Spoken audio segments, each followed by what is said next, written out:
example, the equation. Okay, it's recording. So it's right here, TVM, so time value of money.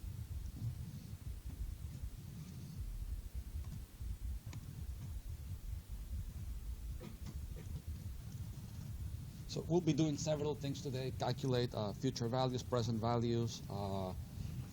You will make your own financial calculators in Excel. So before we start doing these ones, let's create a new one, a new worksheet here. I'm going to click plus, and I want to rename this one TVM calculators.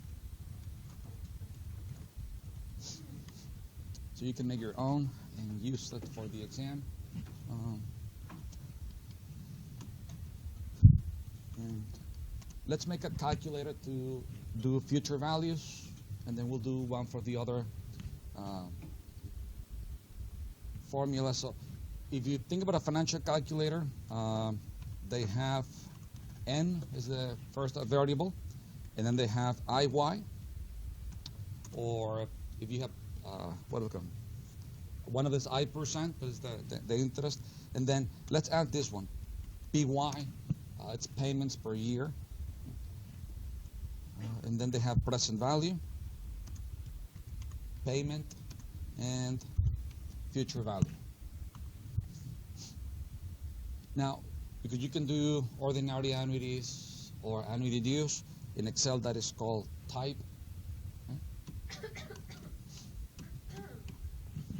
So this one will be used to calculate future values. So what I'm going to do is highlight this one, those two in yellow, so we know which ones are being calculated. And if you want, let's color this differently, maybe something like that.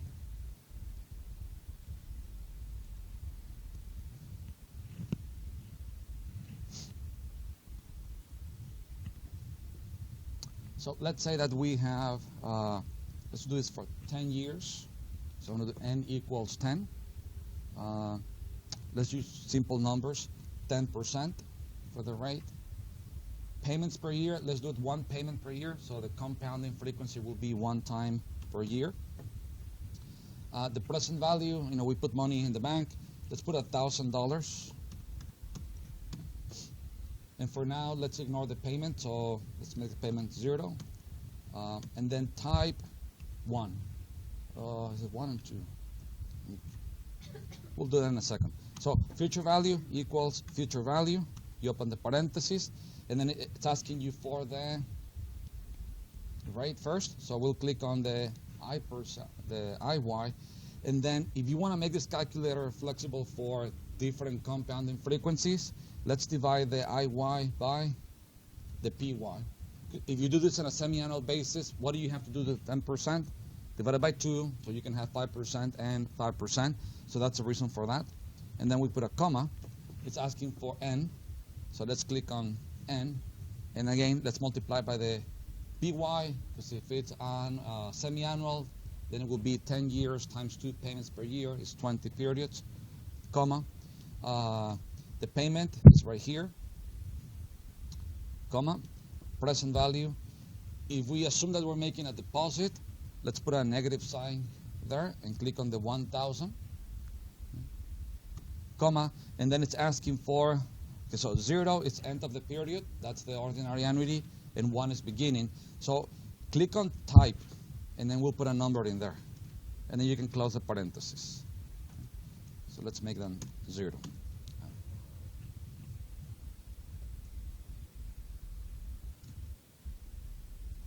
So that's how much money you will have in 10 years with annual compounding, $1,000 today. And then, we can check. So what if we do, let's say, monthly compounding, change the PY to 12, and then it will give you the new number. So now you have a calculator that calculates future values, and it can handle any type of compounding frequency. You want to use daily, then you will do what? PY, 365, and you can find the number. If you want to make this fancy, then you can start using buttons like we did last class. You can have one for annual, semi-annual, weekly. For now, it's fine this way. I will go back and do 1, so it's annual compounding. Okay. Questions so far? Now you're going to do this on your own. Let's do 1 for present values. Okay. And since I want to use exactly the same numbers, so you can check that it's working, we're going to be calculating the present value of the 2593. So it's going to be 1,000. But the only way you can do that is if you use all of the decimals. So see, if I start adding decimals, that number has actually many of them. So we're going to copy and paste that number so we can have the complete number. So let me get rid of the decimals.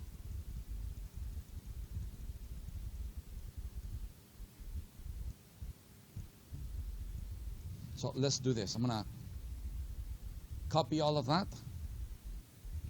Control C, and then here, Control V. Now you can see that that's an equation because we copy and paste an equation, so it's going to be an equation. But I want that to be a number because I'm going to use that number to find the present value.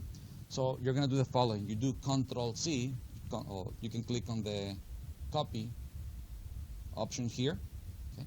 And then go to paste, and you can go to paste special, and you paste the number as a value instead of an equation, okay? Which is also one of the options here, is this one right here. It says paste a values. If you click on that one, now look at the number. If I double click on it, it's no longer an equation. It's the number that we obtained from the equation. Now, what are we going to be calculating now? Present values. So I'm going to make this gray, and then the present value will be the yellow one. And then what you have to do on your own, you can help each other. Instead of having present value equals 1,000, do equals present value and input all the arguments, and then you're supposed to get 1,000. If we have not copy and paste the number, future value with all the decimals, when you find the present value, it's going to be really close to 1,000, but it won't be exactly 1,000. Which one? As values, it's this one right here. It's paste, and then it's this option right here, which paste our values. You can also go to paste a special, and it's right here. You can paste, you click that option, values. So it's an equation with a number, the result, and then it's going to paste only the result. Okay? So do that and get 1,000. This one? That's what you have to do that on your own. So you have to do equals present value, and then it's asking you for the rate, the periods, the payment. So do the same thing we did for future value, but now you're doing it to find present value. And make sure you use the PY. Okay? So multiply the N by the PY and divide the rate by the PY.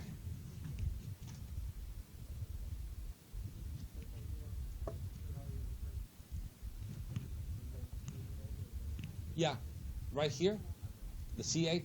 See, I can't zoom in, but that's the present value. So if we assume that you put money in the bank, you put a negative in front.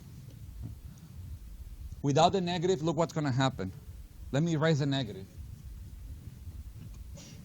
You get a negative future value, and that doesn't, make a lot of sense. So that's why I like doing it this way.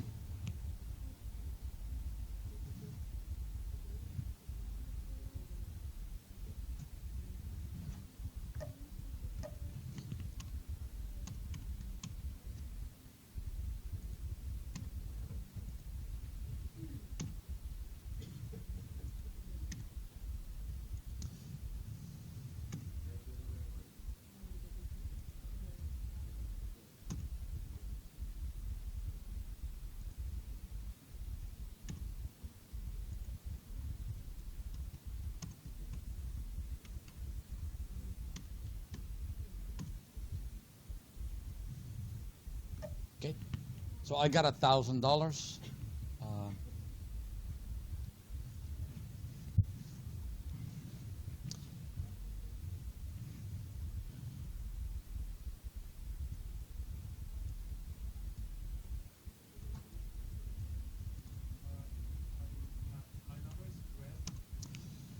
because it's a negative.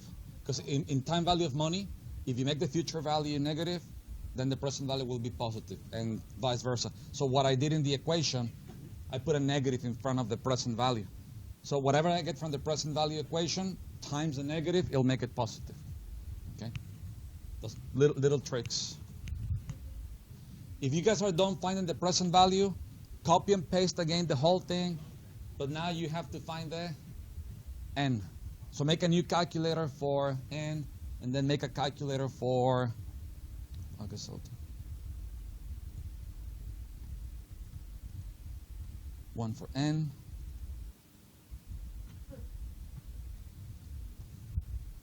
We need one for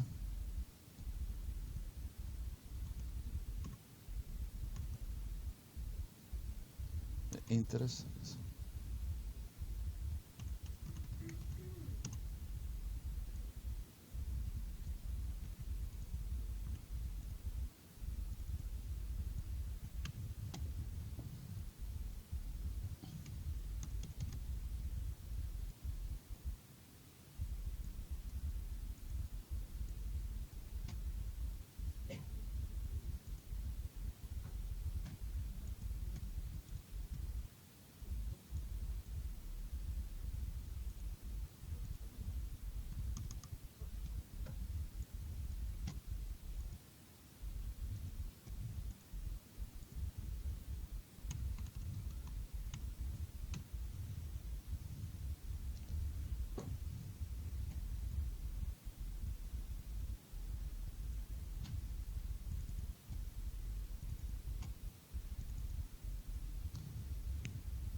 Yes, the in Excel for n, the command is NPER, which is number of periods.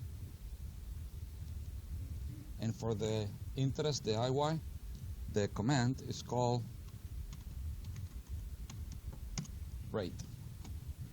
So two new calculators. One is going to be calculator n, and the other one is going to be calculating the IY. And what are you supposed to get in n? 10, and for the IY, 10%.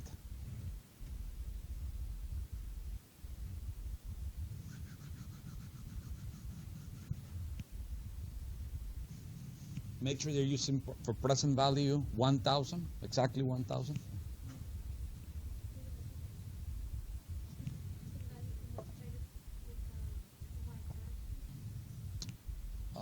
What for?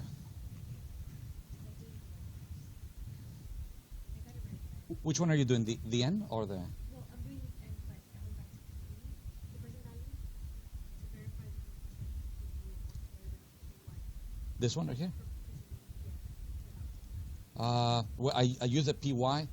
I divide the rate by the PY, multiply the n by the PY. You always have to do that.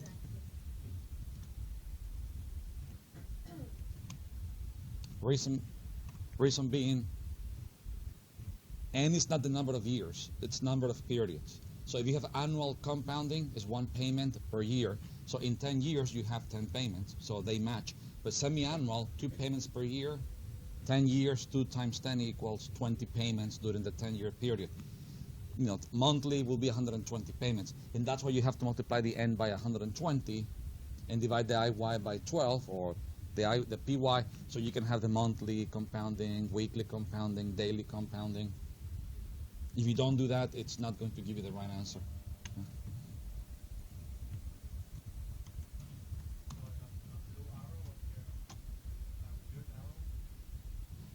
Yes, I think you have a circular, is it circular something? Okay, that happens when you're using this equation to find the value of this equation, and this equation is using this equation, so it gets into the circular calculation. So what you have to do here for the present value, it cannot be an equation. Make it equal to 1,000. Yeah. If not, it has to find this to find this one, but to find this one is using the other one, so it gets into a circular motion. And there are ways to fix that, but we'll see that later.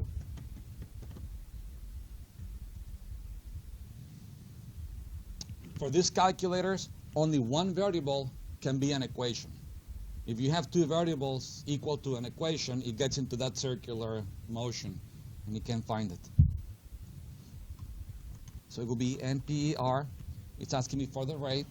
So I click on the IY, and whenever you have the IY, what do? Divided by the PY, comma. It's asking for the payment, so I put it right here. And then it's asking for future value, present value. And since one has to be negative, either the present value or the future value. Typically, you make a deposit, so I make the present value negative. And then you get money in the future, so I make that one positive. What happens when you make both of them positive, present value and future value? You're telling the calculator that you're getting money in the present to get money again in the future. Well, that can happen. You have to make an investment to be able to have a return in the future. So that's what the negative sign is for.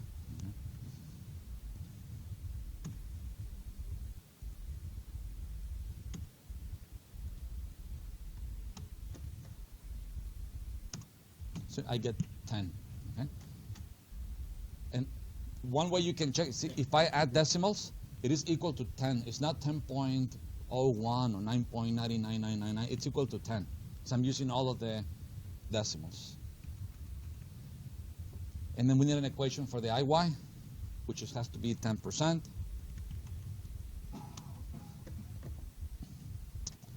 So, right.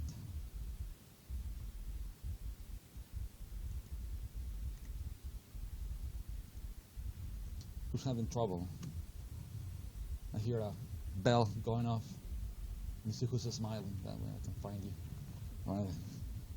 What's wrong?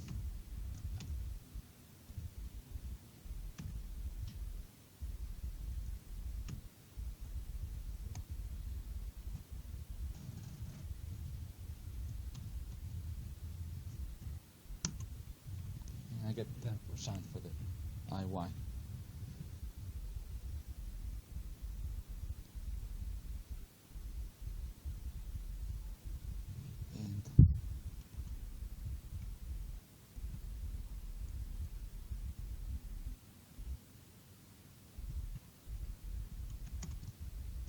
We need one more calculator to calculate payments? Yes. Which one? Okay. So what am I doing here? For NPER, it will be the N times the PY.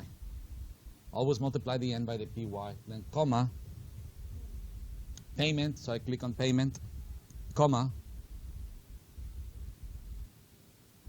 present value. And remember, you have to make the present value with the negative sign.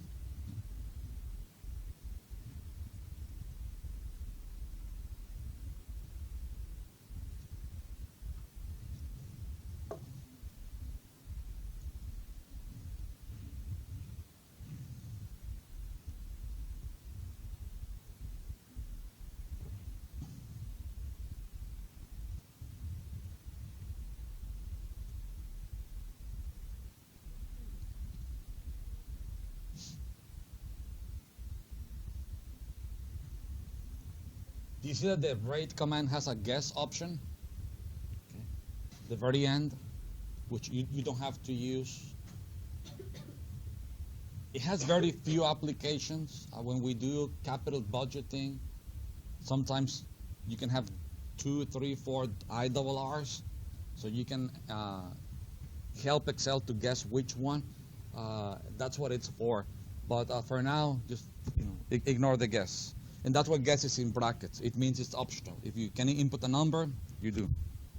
Okay.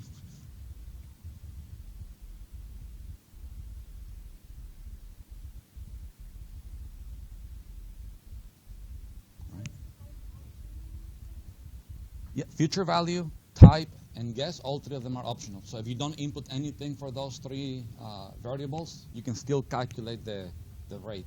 Now, we're using future value because we do have a future value.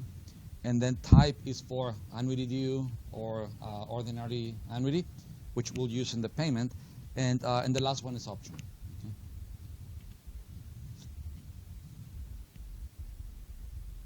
Right? So let me copy here. Before we do the payment, let me explain something. So, we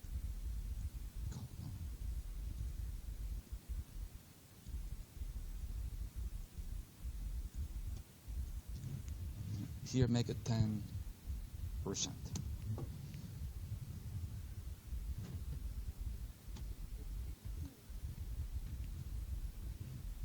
Okay, so we can check the payment.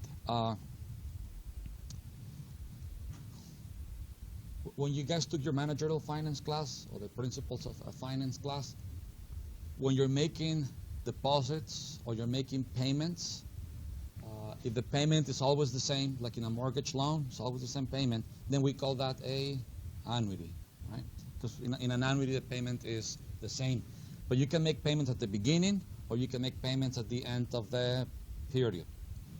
Typically, you make payments at the end of the beginning when you have a loan or at the end, okay? If you buy a car, the monthly payment, the first payment is due at the end of the month. If you buy a house, it will be due at the end of the month. If you use a credit card and you don't pay in full, then the payment is due at the end of the period. So that's what we call those ordinary annuities, because they happen all the time, 99% of the time. If you make the payment at the beginning, then they're called annuity dues, okay? So that's what the type is for. So let's go back to the future value, and in this case, we assume that you put money in the bank. How much? $1,000 for 10 years, annual compounding. Let's say that you also, during the 10 years, make deposits of making payments. Let's say $100. Okay? And it goes back to 1,000. But you're supposed to have more money, not less money, if you're making deposits. So what may be wrong with the future value equation? There's something wrong with the equation. When you look at that equation, what do you have to modify there to make it work so that you can make $1,000 deposits today and then annual deposits in the future? You have to make the payment negative because you're making those. So which one is payment? Is C9. Okay? So let's make that one negative. And you're going to have to go back and fix it in all the equations. So now, look, so you end up with more money, okay? Which is the way it's supposed to be. It's one way to check that you're doing things right. You know. Now, if you make the PY equal to 2, what will be the implication? That you're making not just one deposit of 100, but twice a year you make a deposit of $100, so you end up with more money. Okay, so, but let me do one here. And then go to the other equations and the payment. You know, and anytime you see F9, make that a negative.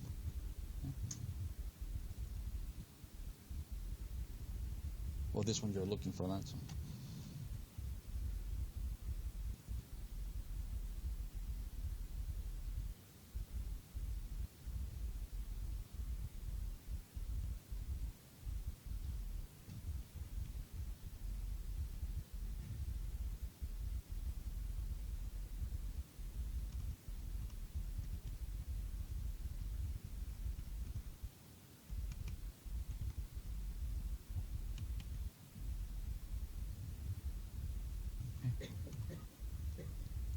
Now, since we're looking for the payment, I'm going to do the following.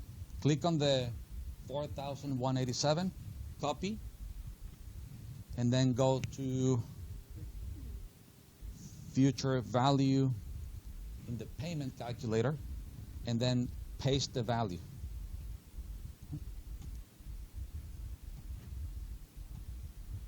And I'm going to, now you can do a formula for payment so that you get how much you're supposed to get there? 100.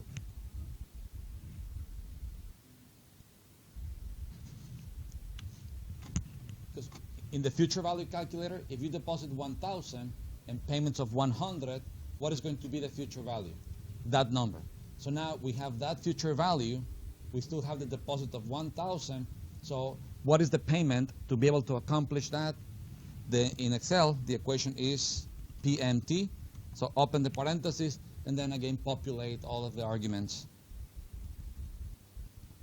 So rate will be divided by that, comma,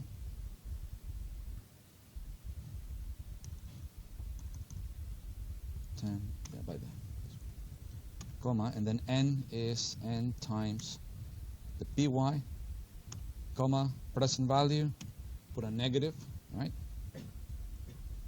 And then the future value is this one, and then the type is 1, or that cell, I'm sorry, and you get 100. And then how you make that positive?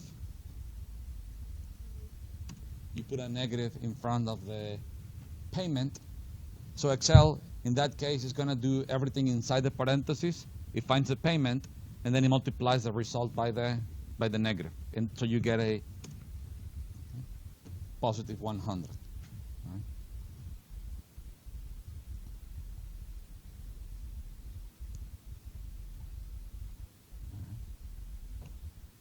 So now you have working financial calculators in Excel. And all of these equations are already built in, so there's really no need to have the calculator like this, but it's teaching you how to use the formulas. And also keep in mind all of those little tricks. You multiply by the PY, divide by the PY, you put a negative, because you will be using that for other applications. So we have an ordinary annuity here. If I make this an annuity due, so that the deposits happen at the beginning of the year, this future value, is it going to increase or decrease? Increase. Why increase and not decrease? Yeah, so because if you save today, you're earning money from today. If you wait 1 year to make the first deposit, it's 1 year that you don't earn any interest. So the future value is going to be smaller when you save money at the end of the year. So let's check that. I'm going to make that equal to 1 and look at the future value. It goes up, right? And it goes up significantly. How much? Couple $100, close to that.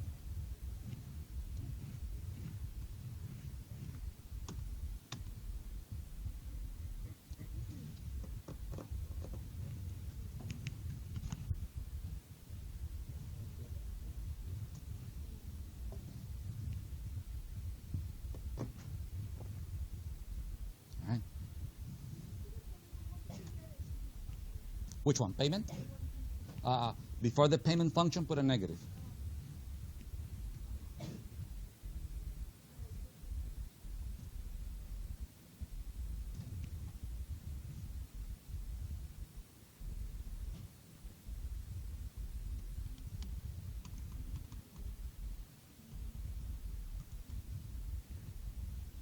Okay. Now I'm going to show you different ways in which you can check your formulas. And this especially works when you open somebody else's file and you click on the formula and you want to see what's going on. So you can go to, click on that future value, because you have to be selecting that formula itself. Click on formulas up here. And then there's a couple of options here, trace precedents or dependents.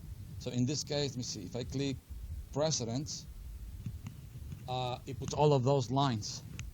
So what it means is that, see the arrows are pointing in the direction of the cell?